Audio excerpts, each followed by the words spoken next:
ایک شوہر نے اپنی بیوی کو اس کے بچوں کے سامنے بڑی بے دردی سے مارا، جس سے بچے خوف زدہ ہو کر رونے لگ گئے۔ بچوں کا یہ حال دیکھ کر ماں رنجیدہ ہو گئی۔ جیسے ہی اس کے شوہر نے اس کے چہرے پر مارا تو روتے ہوئے کہنے لگی، میں بچوں کی وجہ سے رو رہی ہوں، اور پھر اچانک کہا کہ میں جا کر تیری شکایت کروں گی، جس پر شوہر نے کہا، تجھے کس نے کہہ دیا میں تجھے باہر جانے کی اجازت دوں گا؟ بیوی نے جواب دیا کہ کیا تیرا خیال ہے تو نے دروازے اور کھڑکیوں سمیت سارے کے سارے دروازے بند کر دیے ہیں؟ کیا اسی لیے تو مجھے شکایت کرنے سے روک لے گا؟ شوہر نے انتہائی تعجب کے ساتھ کہا کہ پھر تم کیا کرو گی؟ بیوی نے کہا، میں رابطہ کروں گی۔ شوہر نے جواب دیا کہ تیرے سارے موبائل میرے پاس ہیں، اب جو تو چاہے کر۔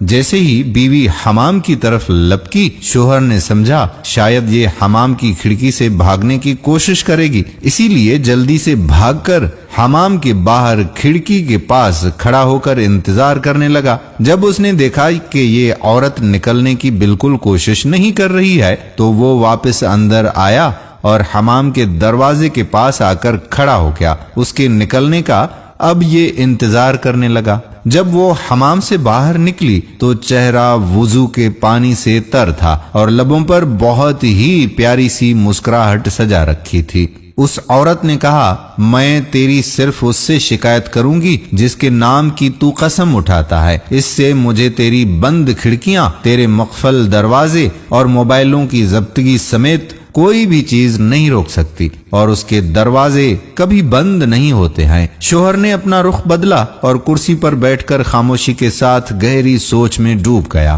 اندر جا کر بیوی نے نماز ادا کی اور خوب لمبا سجدہ کیا۔ شوہر بیٹھا یہ سب دیکھ رہا تھا۔ جب وہ نماز سے فارغ ہو کر بارگاہ ایزدی میں دعا کے لیے اپنے ہاتھوں کو اٹھانے لگی تو شوہر اس کی طرف لپکا اور ہاتھوں کو پکڑ لیا اور کہا کہ سجدے میں میرے لیے کی گئی بد دعائیں کافی نہیں ہیں۔ عورت نے پرسوز لہجے میں کہا کہ تیرا خیال ہے کہ میں اس سب کے بعد بھی جو تو نے میرے ساتھ کیا ہے اتنی جلدی اپنے ہاتھ نیچے کر لوں گی؟ شوہر نے کہا، بخدا یہ سب مجھ سے غصے میں ہوا ہے، میں نے قصدن نہیں کیا۔ بیوی نے کہا، اسی لیے میں تیرے لیے تھوڑی دعا پر اکتفا نہیں کر سکتی، بد دعائیں تو میں شیطان کے لیے کر رہی تھی جس نے تجھے غصہ دلایا۔ میں اتنی احمق نہیں ہوں کہ اپنے شوہر اور شریک حیات کے لیے بد دعا کروں۔ یہ سن کر شوہر کی آنکھوں سے آنسوں کی دھار لگ گئی اور اس نے بیوی کے ہاتھ کو بوسہ دیتے ہوئے کہا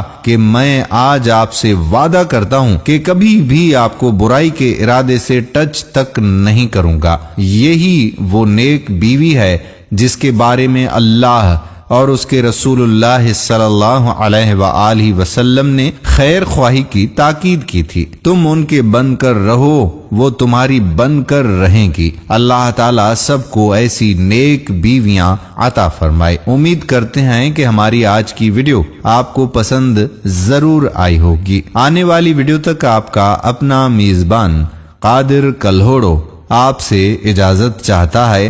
اپنی دعاؤں میں رکھیے گا یاد، اللہ پاک آپ کا اور ہمارا ہم سب کا حامی و ناصر ہو، آمین۔